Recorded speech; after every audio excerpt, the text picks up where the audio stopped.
un petit life update sur ce qui se passe par rapport à l'UGC, par rapport à mon business et tout. Ça fait 6 mois que j'ai un peu changé certains process dans mes collaborations UGC. Je te dis pas, niveau stress, j'étais au max. Enfin, moi, je veux vraiment faire vivre la meilleure expérience client à mes clientes. C'est pas faisable, en tout cas, sans stress et sans pression monumentale. Donc, j'ai décidé tout simplement d'arrêter. En fait, là, je fais plus rien pour acquérir des nouveaux clients.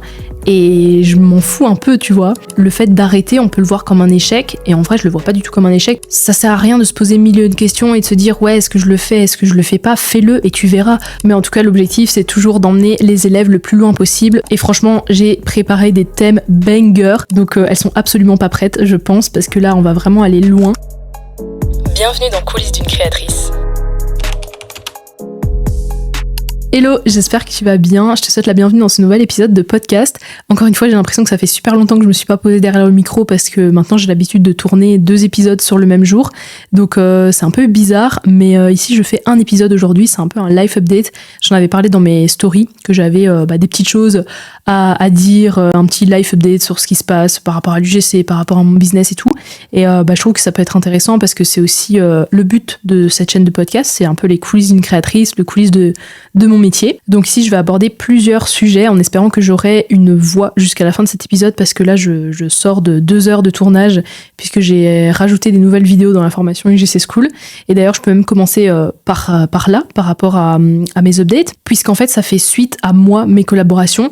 Donc comme tu le sais, j'ai un accompagnement UGC School donc qui forme les créatrices de contenu UGC et donc forcément cette formation elle se base beaucoup sur moi, mon apprentissage, ce que j'expérimente au quotidien dans l'UGC, etc. Donc j'ai vraiment créé une méthode de zéro que je transmets à travers UGC School et donc forcément quand j'expérimente de nouvelles choses, quand j'apprends des nouveautés, quand je négocie différemment, etc. Tout ça, je vais le partager à mes élèves.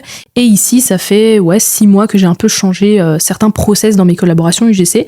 Et du coup, je me suis dit, ok, je vais créer des leçons mises à jour pour mes élèves.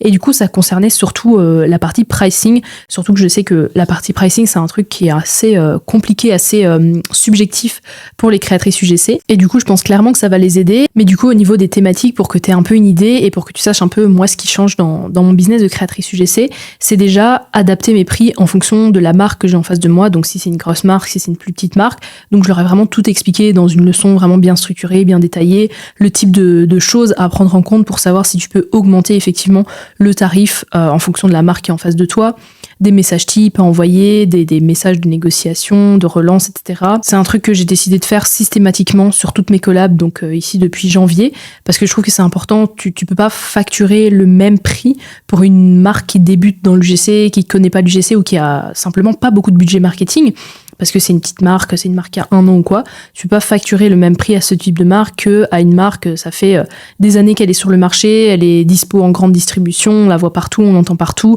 elle est sur tous les réseaux sociaux.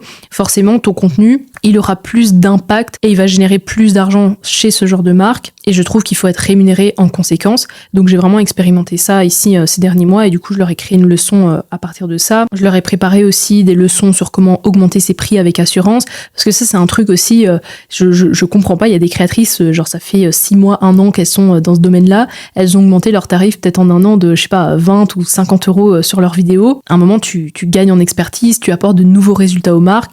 Si ton expertise, elle va avec tout ça, il faut que tu augmentes tes tarifs. Et il faut habituer de plus en plus les marques à payer un petit peu plus cher pour ce type de contenu, parce que c'est du contenu qui vraiment les aide beaucoup dans leur stratégie marketing, du contenu qui leur permet d'avoir de nouveaux résultats, d'avoir des conversions, d'avoir plus de trafic, d'avoir plus de visibilité, plus de notoriété. Et il faut pas juste se dire « Ah, moi j'ai envie d'être l'une des créatrices la moins chère du marché », parce que parfois j'ai l'impression qu'il y en a certaines, c'est pour ça qu'elles proposent des tarifs aussi faibles. Elles se disent « Si je mets des tarifs aussi bas, je vais rafler toutes les collabs. » Sauf que c'est pas comme ça que ça fonctionne, et je l'ai expliqué dans les leçons que j'ai créées pour UGC School que c'est aussi une question de posture. Si tu as un prix premium, mais que la qualité de ce que tu fais, c'est premium. Je parle pas forcément du GC premium, je parle du GC native, mais quand je dis premium, c'est au niveau de la qualité de tes scripts, de ton montage, de tes vidéos, de la stratégie marketing que tu implémentes vraiment dans cette vidéo. Si toutes tes prestations, finalement, ça c'est du premium, avoir un prix plus premium, ça fait que la marque va te respecter davantage. Plutôt que si tu proposes une vidéo 100 €, les prix vraiment débutants, tu vois. Je leur ai aussi créé des leçons sur tout ce qui est acompte, parce que moi, c'est quelque chose que maintenant, je mets systématiquement en place. Je ne souhaite plus travailler uniquement à signature de contrat.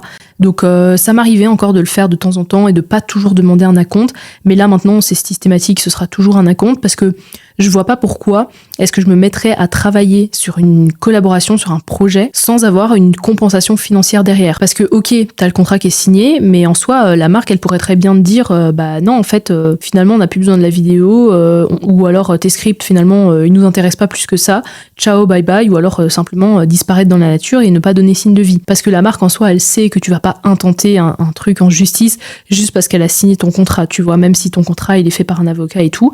Donc toutes ces choses-là, vraiment, je les ai structurées, je les ai mis dans UGC School, et comme ça, je vais leur partager ici cette semaine, et je pense que ça va leur plaire, et ça va leur permettre, encore une fois, d'adopter vraiment cette posture de pro, d'experte, et vraiment ce que j'essaye de transmettre dans UGC School, pour qu'elles puissent faire la différence sur le marché, et vraiment se démarquer, et peu importe qu'elles se lancent en activité complémentaire, ou qu'elles soient à temps plein là-dedans, le but, c'est qu'elles soient crédibles et légitimes auprès des marques, et qu'elles puissent être rémunérées à leur juste valeur. Donc voilà, ça c'était vraiment en lien, un petit life update en lien avec mes collabs et aussi avec l'UGC School du coup.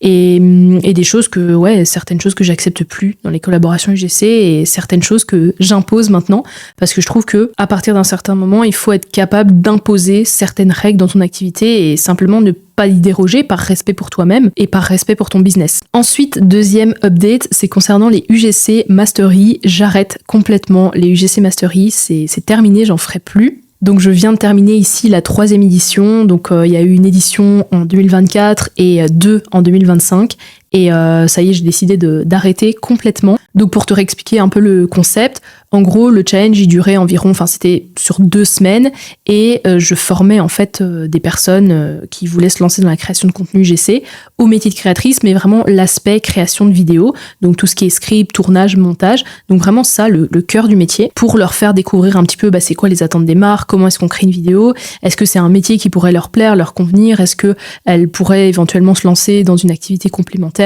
ou se lancer à temps plein si c'est une reconversion pro. C'était vraiment ça l'idée du challenge, pouvoir leur permettre de voir un peu les opportunités que ça peut leur permettre. Mais du coup, ce challenge il était un peu dans des conditions réelles puisque j'avais fait intervenir des marques et des marques envoyaient des colis à chaque participante. Donc chaque participante recevait un colis et en fait sa mission pendant le challenge c'était de créer une vidéo autour de ce produit, une vidéo UGC avec les vidéos de formation que moi j'envoyais donc sur la partie scriptage, tournage, montage. Mais du coup, c'était vraiment trop bien dans le sens où elles étaient vraiment dans des vraies conditions, elles recevaient vraiment le colis, enfin t'as l'excitation aussi de recevoir le colis de la marque, tu sais pas ce que tu vas recevoir, t'as le brief aussi de la marque, t'as le feedback de la marque puisque je demandais aussi à la marque de faire un peu ses retours par rapport aux vidéos, puisque le challenge c'est vraiment ça, de créer vraiment la vidéo et de l'envoyer et du coup t'avais le feedback de la marque et tout. Enfin vraiment tout cet aspect là c'était vraiment trop bien et à chaque fois on était quasi sold out sur les 3 éditions, donc la première on était sold out, les 2 suivantes quasi sold out aussi, il restait peut-être max 5 places, quelque chose comme ça. Donc franchement c'était trop bien, mais le problème c'est que je n'ai pas le contrôle total sur l'événement et ça c'est un truc qui me frustre énormément dans le sens où tu l'as compris, je faisais intervenir des marques qui du coup envoyaient un colis à chaque participante. Le problème avec ça c'est que du coup tu délègues une certaine responsabilité à des personnes extérieures à ton activité. Donc c'est pas des personnes qui travaillent pour moi, c'est des marques qui sont indépendantes, qui travaillent pour elles. Et donc ça veut dire que je dois faire confiance à ces marques-là pour envoyer des colis. Il n'y a jamais eu de vrais gros problèmes. Enfin, je peux pas dire les éditions qu'il y a eu, les participantes ont reçu leurs colis, mais sur chaque édition, il y a quand même eu des petits couacs. Par exemple, la première édition, pour une des marques, les colis sont arrivés en retard par rapport aux autres. Donc, tu avais des filles qui étaient livrées, la première semaine du mois d'octobre, on va dire. Et puis, les autres, c'était la 2e semaine d'octobre. Alors que normalement, on avait bien signé dans le contrat que tout le monde devait être livré la première semaine d'octobre. On m'avait dit que c'était OK, qu'il n'y aura pas de problème, que les colis étaient livrés rapidement, etc. Évidemment, problème logistique. Donc, forcément, il y a des filles qui reçoivent pas leur colis. Donc, sur le groupe, tu as des filles qui vont mettre « Ah, j'ai reçu mon colis, trop bien ». Et puis, toutes les autres qui vont tout le temps mettre « Ah ouais, non, moi je l'ai pas encore reçu, je suis trop deg, est-ce que mon colis va arriver à temps et tout ». Donc déjà la première édition, j'avais dû retarder les échéances de livraison des vidéos, puisque le challenge c'est vraiment de créer une vidéo, mais t'as une deadline pour ça, tu vois, parce qu'à la fin il y avait un concours et donc chaque marque décidait la meilleure vidéo, elle lui offrait un cadeau et tout, mais du coup si tu reçois ton colis en retard, tu peux pas faire ta vidéo comme les autres, donc j'avais déjà dû ajouter un délai supplémentaire pour ça, donc ça c'était un peu chiant, et puis vraiment cette pression de t'as plein de gens qui m'envoient des DM en privé en mode j'ai toujours pas reçu mon colis, qu'est-ce que je fais, enfin moi je sais pas, tu vois, parce que je travaille pas pour Colissimo, je travaille pas pour la marque en question, donc oui ça m'embête, je comprends totalement qu'elles sont embêtées et tout, mais je sais rien y faire. Et quand t'as des dizaines de messages comme ça, parce que la première édition c'était, il y avait, je crois que ça concernait quasiment 40 personnes pour cette marque-là, donc c'était franchement difficile à gérer. Finalement, tout le monde a été livré. Le délai a été retardé pour la livraison des vidéos, mais je te dis pas, niveau stress, j'étais au max. J'en avais même fait un épisode de podcast, je crois. Ici, pareil, pour la deuxième édition, il y avait eu aussi des problèmes, des colis qui étaient arrivés en retard, des colis qui étaient pas arrivés à destination. Bon, ça concernait peut-être 3-4 personnes, mais quand même, à partir du moment où tu rejoins un challenge à moi, donc c'était un challenge en plus payant, je veux que tout se passe de la meilleure manière, que ce soit carré, que ce soit pro, que ce soit fluide. Enfin, moi, je veux vraiment faire vivre la meilleure expérience client à mes clientes, puisque du coup, c'est des personnes qui payent pour rejoindre mon challenge, et t'as pas ton colis dans les temps. Et moi, je peux rien y faire. Donc ça, vraiment hyper frustrant. J'étais vraiment pas bien à la deuxième édition. Je me disais déjà à ce moment-là, est-ce que vraiment je vais organiser une troisième édition et tout. Puis ici, je me suis dit, vas-y, j'avais quand même vraiment bien aimé le concept. C'était vraiment super cool. Peut-être qu'ici, il y aura plus de problème. Parce qu'à la deuxième édition, c'était vraiment quelques participantes. C'était pas autant que la première, mais voilà. Et je m'étais dit, bon, on va voir, peut-être que la troisième édition, il n'y aura pas de problème. Et là, ça a été pire que la deuxième. Il y a une des marques que j'ai dû enlever, en fait, puisque de base, il y avait 5 marques et au final, il n'y en avait plus que 4, parce que la 5e marque, il y a eu un problème au niveau logistique, au niveau du produit, il y a eu un truc défectueux, une pièce défectueuse, je sais pas trop quoi, qui fait que ils ne pouvaient pas livrer avant 1 mois. Mais mon challenge, il avait déjà commencé. Donc c'était juste pas possible, on ne pouvait pas attendre 1 mois et retarder l'échéance de 1 mois. Donc j'ai dû mettre des personnes qui étaient sur la 5e marque sur d'autres marques, donc les diviser un peu, les répartir avec les 4 marques restantes. Donc déjà ça, tu vois, la personne, elle a payé le challenge pour avoir une marque en particulier et elle est mise sur une autre. Donc bon, les participantes ont été hyper compréhensives, ça j'ai eu beaucoup de chance, mais déjà là j'étais frustrée parce que c'est un truc qui est hors de mon contrôle, mais ça me fait chier pour l'expérience client et tout, c'était hyper frustrant. Puis évidemment, il y a aussi d'autres colis qui sont arrivés en retard, des colis qui n'ont pas été expédiés. Enfin là, je me dis, mais c'est une blague en fait. On a signé un contrat et tout, ça devait être correct, ça devait être carré. Enfin, il y a eu plein de trucs comme ça qui ont fait que je me suis dit, ouais, non, en fait, c'est juste pas possible, quoi. Je peux plus organiser ça parce que j'ai pas le contrôle total sur l'événement. Et c'est quand même une grosse partie de l'événement, dans le sens où le challenge, c'est littéralement créer une vidéo autour de produits que tu vas recevoir. Donc à partir du moment où cette partie-là, elle est pas tout à fait bien gérée, moi, je sais pas faire mon travail correctement non plus. Donc là encore, ici à la 3e édition, j'ai dû donner un délai supplémentaire pour les vidéos parce que il y a des colis qui sont pas arrivés dans les temps. Et pourtant, j'avais bien prévu à l'avance, les colis devaient être expédiés à une telle date et tout. Je crois qu'il y a quasiment aucune des marques a expédié le jour où je l'avais dit, mais bon, bref, franchement, émotionnellement, c'est chiant à gérer parce que tu dis, mais putain, t'as tout prévu à l'avance, t'as tout fait bien et tout.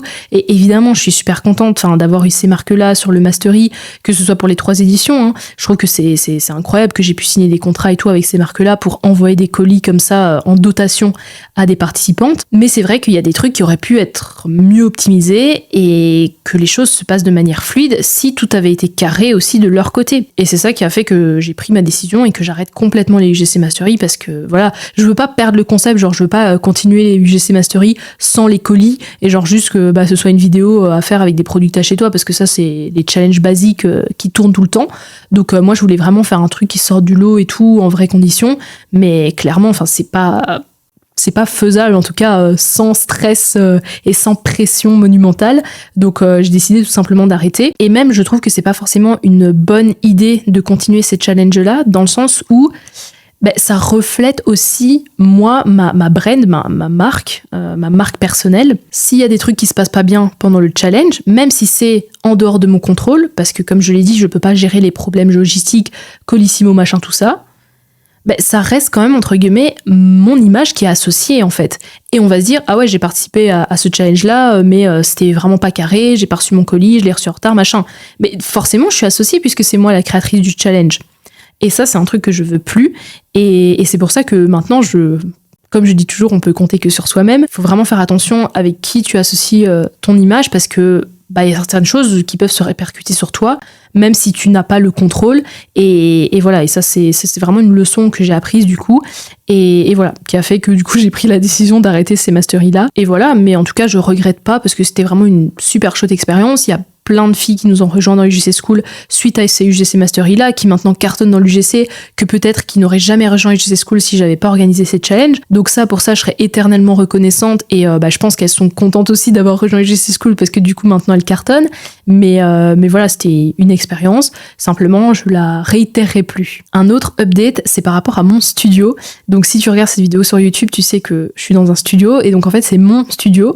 Et c'est pas juste un bureau où j'ai acheté des caméras, des lumières et tout. Genre, j'ai vraiment créé un studio de podcast. C'est une deuxième entreprise que j'ai créée. Donc, je l'ai depuis octobre 2024. Et donc, j'ai 2 pièces avec 4 décors au total. Et en fait, ici, l'update, du coup, c'est que je remets une pièce sur les 2.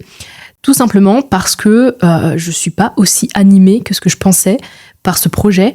Alors j'aime beaucoup tourner, j'aime beaucoup créer du contenu, j'utilise toujours mon studio, enfin comme tu le vois, toutes les semaines mes vidéos sont tournées ici et tout, mais en fait je suis pas aussi animée que ce que je pensais par le fait d'accueillir des clients et tout ça, enfin j'ai des clients récurrents qui reviennent et tout, et maintenant on s'entend bien et tout, enfin je suis vraiment contente de les accueillir, mais si tu regardes tu verras que même mon compte Instagram je l'alimente plus, mon compte Instagram pour le studio, je l'alimente plus, je fais plus de pub, je vais plus dans des business clubs comme je faisais avant pour promouvoir le studio et tout, parce que je suis pas forcément à la recherche de nouveaux clients. Genre, je me suis rendu compte de ça il y a quelques mois, où je me suis dit, mais en fait là je fais plus rien pour acquérir des nouveaux clients, et je m'en fous un peu, tu vois. Genre c'est un peu bizarre parce que j'étais hyper animée par le truc et tout, j'avais vraiment trop hâte de sortir le projet. Et en fait là je me rends compte que je fais plus d'efforts pour avoir de nouveaux clients. Et du coup ça m'a fait tilt et je me suis dit mais en fait je suis juste pas animée. Enfin moi ce qui me fait kiffer c'est mon business en ligne, c'est la création de contenu, c'est UGC School, c'est mes élèves, mais pas forcément le business physique. Et je pensais que j'étais folle et tout. Et il y a pas longtemps j'ai entendu un épisode de podcast de Jessica et Tony, qui sont aussi des entrepreneurs en ligne, et eux ils avaient ouvert leur studio de podcast, pareil, enfin ils ont plus ou moins un business assez similaire au mien, donc aussi formation en ligne, etc. Et eux ils avaient ouvert leur studio de podcast, c'était encore plus tôt que moi l'année passée. Et pareil, ici, il y a quelques mois, ils ont revendu leur studio de podcast parce que, comme ils le disaient dans l'épisode de podcast, ils étaient plus animés par le projet. Enfin, ils se rendaient compte que finalement, c'était pas le business model qu'ils voulaient. Enfin, ils étaient pas animés par le truc, et j'ai ressenti exactement la même chose. Enfin, c'est exactement ça que j'ai ressenti ici ces derniers mois. Donc je me suis sentie beaucoup moins seule pour le coup, et donc c'est ça qui fait que je remets une des pièces sur les 2. Donc pourquoi pas les 2, parce que celle-ci je vais la garder puisque je continue à tourner mes vidéos dedans. Donc voilà, comme ça me permet d'avoir mon studio et de tourner mes contenus pour moi, et aussi c'est le studio qui est le plus utilisé par mes clients. Donc les clients récurrents avec qui j'ai tissé des bons liens, voilà, je les laisserai continuer de venir dans le studio et tout sans problème. Mais l'autre studio où là c'était plutôt pour des interviews en duo et tout, déjà il y a moins de personnes qui vont dans celui-là, et puis j'ai plus forcément envie de le garder parce que comme je dis, ça m'anime plus trop. Donc voilà, je trouvais que c'était important d'en parler parce qu'on peut se dire parfois que on se lance dans des projets et le fait d'arrêter, on peut le voir comme un échec, et en vrai je le vois pas du tout comme un échec, parce que justement je me dis je suis trop contente d'avoir lancé mon studio de podcast, parce que si je l'avais pas fait, je serais peut-être là encore ici maintenant, je me dirais purée, si j'avais lancé mon studio de podcast, peut-être que j'en serais là, peut-être que j'aurais fait ça, peut-être que j'aurais kiffé, peut-être que j'aurais eu plein de clients, machin et tout. Là au moins je l'ai fait, genre je sais, j'ai vécu les quelques mois où c'était cool et tout, puis après je me suis sentie désalignée avec la mission, enfin genre plus forcément animée par le projet et tout, et au moins je le sais en fait, et j'apprends de mes erreurs, et c'est pas comme si j'avais perdu de l'argent ou quoi, parce que je continue d'utiliser le matériel. Il y a certains trucs du coup qui sont à côté que je vais revendre, donc en soi c'est pas du tout un problème en soi, mais juste au moins je l'ai fait et je me suis pas posé 1000 questions, et là je suis pas là en train de regretter et de me dire purée, j'aurais dû lancer le projet. Donc ça, je pense que c'est important de prendre ça en compte et de se dire tout le temps que ça sert à rien de se poser mille de questions et de se dire ouais, est-ce que je le fais, est-ce que je le fais pas, fais-le et tu verras. Au pire, t'aimes pas, ça t'anime pas, t'arrêtes le projet, c'est pas grave, tu peux t'en rendre compte assez rapidement. Là, moi je m'en suis rendu compte moins d'un an après, en l'espace de 6 mois, je pense que je savais. Voilà, c'est ok. Et au pire, t'auras peut-être perdu un peu de temps parce que oui, j'ai dû mettre les studios en couleur, j'ai dû aller acheter le matos, j'ai dû chercher les décos, machin et tout. Donc on pourrait se dire que j'ai perdu du temps, mais le fait de pas avoir de regrets, pour moi ça pèse tellement plus dans la balance, et surtout j'ai appris énormément de choses chose l'espace de ces 6 derniers mois, le fait d'avoir un business physique. Enfin, ça n'a absolument rien à voir avec un business en ligne. On peut pas s'imaginer de tous les trucs qui sont différents. Et ça m'a appris plein de choses. Enfin, j'ai gagné en expérience, en expertise, j'ai plus de compétences. Donc, vraiment, je regrette absolument pas. Et vraiment, c'est ça que je te conseille. Si t'as un projet, que t'as peur de le faire, tu sais pas si tu vas kiffer et tout, teste, tu verras. Et au pire, tu te réalignes, tu réajustes et c'est ok. Ensuite, autre life update, c'est concernant UGC School. J'ai eu le plaisir ici, en ce début de mois, d'accueillir une nouvelle mentor dans la formation. C'est Alexandra. Donc, je suis trop contente parce que de base, Alexandra, c'est une de mes élèves qui a rejoint ensuite un UGC Mastery, je pense.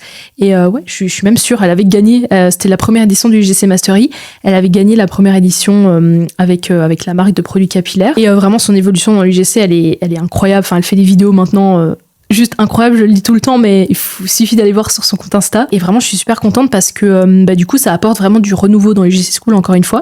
Donc moi, avant, je travaillais avec Marine, qui était mentor dans la formation, et du coup, elle a eu des nouveaux projets, etc. Donc on a bossé ensemble pendant quasiment plus d'1 an. Et là, elle a eu des nouveaux projets, des nouvelles opportunités qui font qu'elle ne peut plus assurer le rôle de mentor dans la formation. C'était une super expérience et je suis super contente d'avoir pu travailler avec elle. Mais du coup, elle se lance dans ces projets-là et donc c'est super cool pour elle, ce qui a fait que du coup, moi, j'ai dû chercher une nouvelle mentor et donc Alexandra a postulé, a mis sa candidature. Et pour moi, c'était clair que c'était elle. Et là, ça fait quelques jours qu'elle est du coup mentor dans UGC School. Donc concrètement, ses missions, c'est de pouvoir accompagner les élèves, les faire progresser, répondre à leurs questions, les aider si elles ont des questions au niveau du pricing, au niveau des négociations en cours qu'elles ont avec leur marque, leurs clients, analyser leurs vidéos, analyser leur portfolio, leur proposer des exercices et faire la correction à chaque fois. Enfin, vraiment, l'idée, c'est de les faire avancer plus vite que si elles restaient toutes seules dans leur coin. Et vraiment qu'elles aient toujours un support, que ce soit moi ou Alexandra, qu'elles aient toujours quelqu'un pour poser leurs questions et pour avancer plus vite. Donc ça, c'est vraiment le rôle d'une mentor. On organise aussi des lives tous les lundis. Donc c'est un peu des lives où on répond aux problématiques, aux questions des élèves en direct. On parle des news de l'UGC parce que c'est un métier qui évolue assez vite, donc on va partager des nouveautés par rapport à ça. On papote aussi parfois. Enfin, il y a vraiment une super ambiance dans la communauté. Et du coup, c'est Alexandra qui a repris ce rôle de mentor dans la formation. Donc je suis trop contente parce que elle fait ça déjà très très bien. J'ai déjà eu l'occasion de voir ses exercices et tout ça qu'elle propose aux élèves, les lives, les réponses qu'elle donne et tout. Et vraiment, je suis super contente de mon choix. Donc j'ai trop hâte de voir où cette collaboration va nous mener. Mais en tout cas, l'objectif, c'est toujours d'emmener les élèves le plus loin possible. Donc c'est ce qu'on va faire. Et donc voilà, je suis trop contente pour ça. Un autre update aussi, c'est mon séminaire qui arrive à grands pas. Donc j'ai trop hâte. Là, je tourne, on est le 6 juin et l'événement a lieu les 21 et 22 juin. Donc en vrai, c'est dans moins de 20 jours, c'est vraiment là, c'est imminent, c'est dans 2 semaines. Et donc si t'as pas suivi dans mes stories, en fait le séminaire, c'est un séminaire présentiel, donc en physique, que j'organise uniquement pour mes élèves de UGC School. Donc il y aura personne qui n'est pas dans ma formation. Et donc l'idée, c'est pouvoir se rencontrer, se voir en vrai, etc. Mais je vais aussi leur présenter des nouvelles thématiques, des nouvelles choses qui sont pas dans UGC School, des trucs pour aller encore plus loin dans l'UGC et dans l'entrepreneuriat. Et franchement, j'ai préparé des thèmes banger, donc elles sont absolument pas prêtes, je pense, parce que là, on va vraiment aller loin dans le truc. On a 2 jours pour faire glow up leur activité et ça va juste être incroyable. Au niveau des thématiques, on va voir comment entrer dans la tête de ton client idéal, comment négocier de manière stratégique, mais aussi émotionnelle, le personal branding, mais genre vraiment hyper poussé, les prises de position que tu vas prendre. Je leur montrerai des études de cas aussi par rapport à ça. On va faire des exercices d'introspection sur leur business, comment fidéliser tes clients, donc vraiment des thèmes comme ça hyper poussés, hyper avancés. Donc non, franchement, j'ai trop hâte de pouvoir leur présenter tout ça.